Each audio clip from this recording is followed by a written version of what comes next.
Welcome back to S.St. June.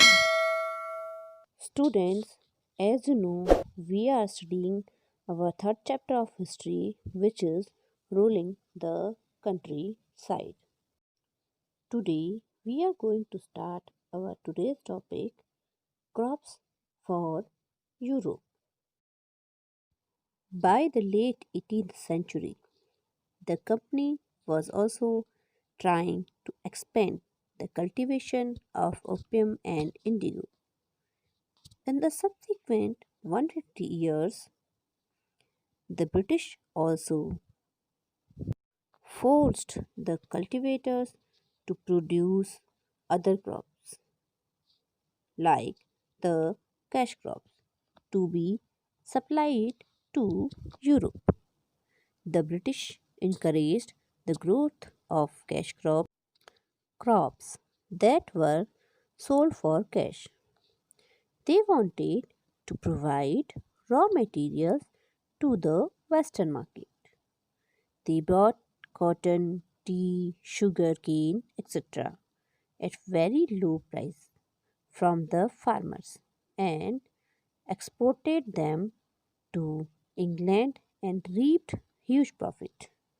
It was recorded that between 1893 to 94 and 1945 to 46, the production of commercial crops increased by 85% and that of food crops fell by 7%.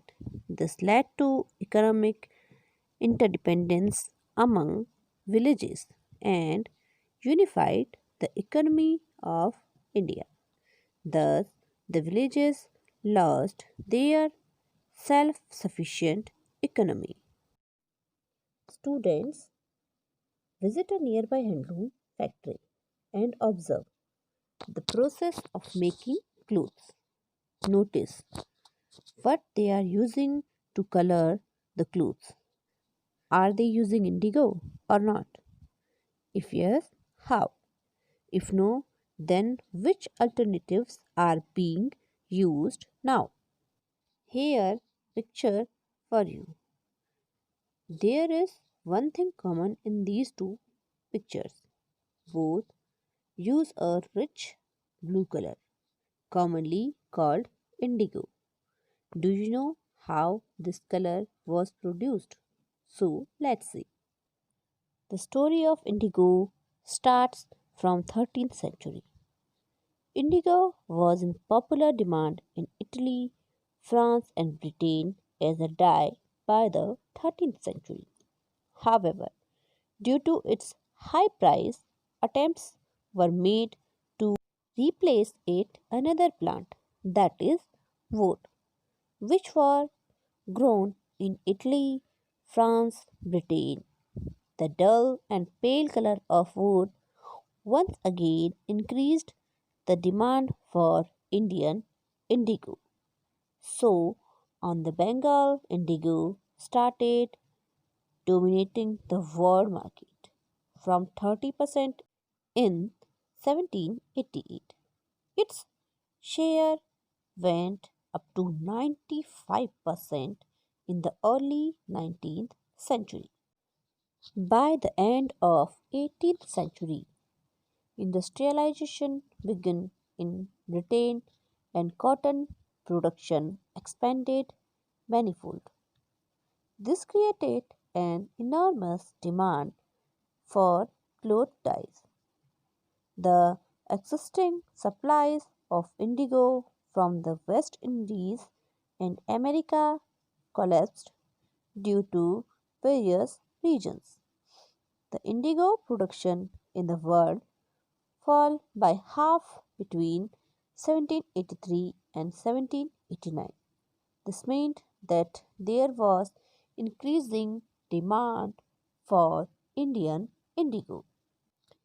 Gradually, as the trade of indigo grew, people were attracted to the high profits from indigo cultivation, and a number of Englishmen came to India to become indigo planters. Due to some reasons, the other countries were not able to grow the indigo plant. So, the major source of indigo was India. The company looked for ways to expand the area under indigo cultivation in India.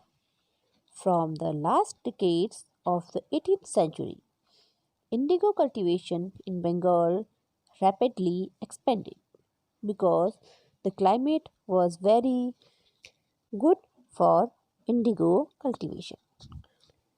Commercial agents and officials of the company began investing in indigo production to increase their profit. Many company officers even left their jobs to look after their indigo business. Many people from Scotland and England came to India and become planters to grab the opportunity. The company and banks were giving loans for indigo cultivation at that time. There were mainly two systems of indigo cultivation that time. One was niche and the other was ryoti. Under the system of niche, the planter produced indigo by directly employing hired laborers in the land, which were directly in his control. Sometime he bought the land and sometime he rented it from other jamidars. And on the other hand, under the ryoti system, the planter forced the village headman to sign a contract, popularly known as satta, on behalf of the ryots. According to this contract, the ryots who signed the contract got cash advance at low rates of interest to produce indigo from the planters. In return, the ryots had to cultivate indigo on at least 25% of the area under his holding. The planter provided the seed and the drill while the cultivators prepared the soil, sowed the seed and looked after the crop. But as the planters were facing problems, so what were the problems? Let's see the problem with niche cultivation. Indigo could only be cultivated on fertile lands, but these areas were densely populated and hence only small plots could be acquired. This made it difficult to expand the area under niche cultivation. They attempt to lease in the land around the indigo factory. While doing so, they evicted the peasants from the area. Peasants. Eviction always created conflict and tension. A large plantation required a large number of workers.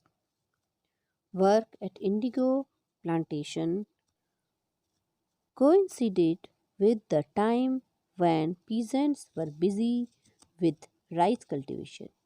Hence, mobilizing the labor for indigo cultivation was a difficult task. Students, large scale niche cultivation also required many plugs and bullocks. It was a big problem to maintain the plugs since the plugs and bullocks of the peasants were busy in rice cultivation. Hence, it was not possible to hire from them. Till The late 19th century, planters were not willing to expand the area under niche cultivation. Because of the problems which I already mentioned earlier, less than 25% of the indigo cultivation was done under niche system. After the harvesting, when the crop was given to the planter, a new cash loan was given to the ryots and the cycle of loans started again. This system was very harsh. The ryots get very low price for the indigo they produced, and they could never come out of the cycles of loan. All this resulted in Indigo Revolt, also known as the Blue Rebellion. So, what was the Blue Rebellion? Let's see in our next topic, the Indigo Revolt or Blue Rebellion. In March 1859, riots of Bengal refused to grow indigo and pay rent. They attacked indigo factories fully armed with swords, spears, bows, and arrows.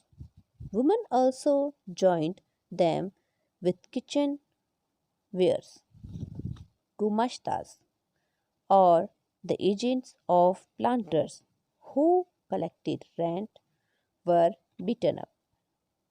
Anybody who worked for the planters faced social boycott. The riots refused to take advances to sow indigo. Now they could not be bullied or forced by the planters.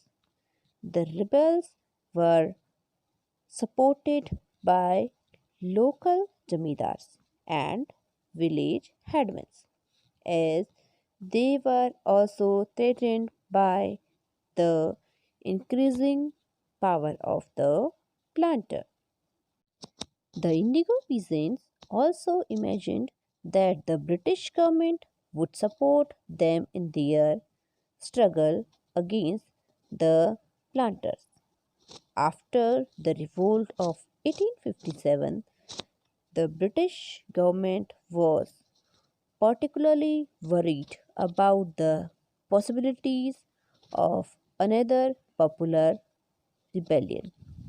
When the news spread of a simmering revolt in the Indigo district, the Britishers started to suppress it.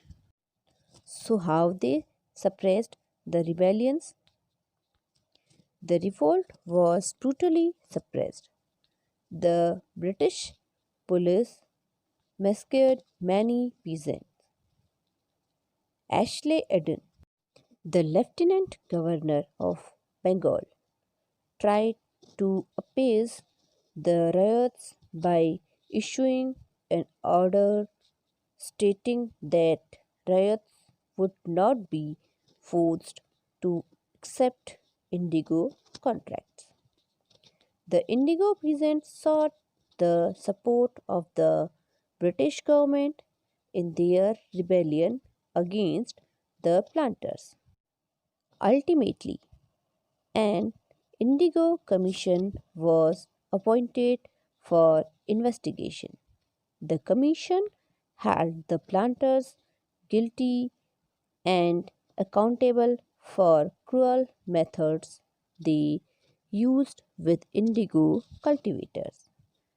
It reported the indigo production was not profitable for riots.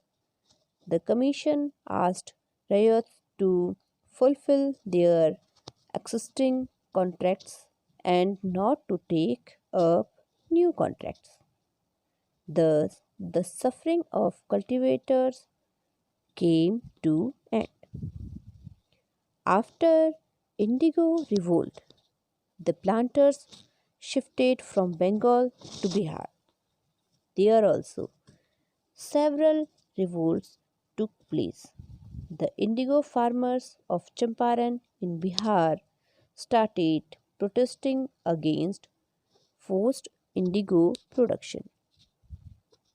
In 1867 to 68, there was a strong demonstration against the indigo farming in Champaran.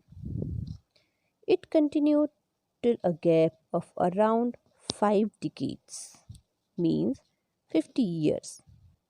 In 1917, Mahatma Gandhi took up their cause and thus began the Champaran movement against indigo planters. Through the Satyagraha movement, he solved their problem. He was responsible for the removal of some of the roast evils from the indigo system in Bihar. Students, you will know more about the revolts and rebellions in your upcoming chapters. Here, the chapter is complete. So, for more videos, subscribe our YouTube channel S.St. June.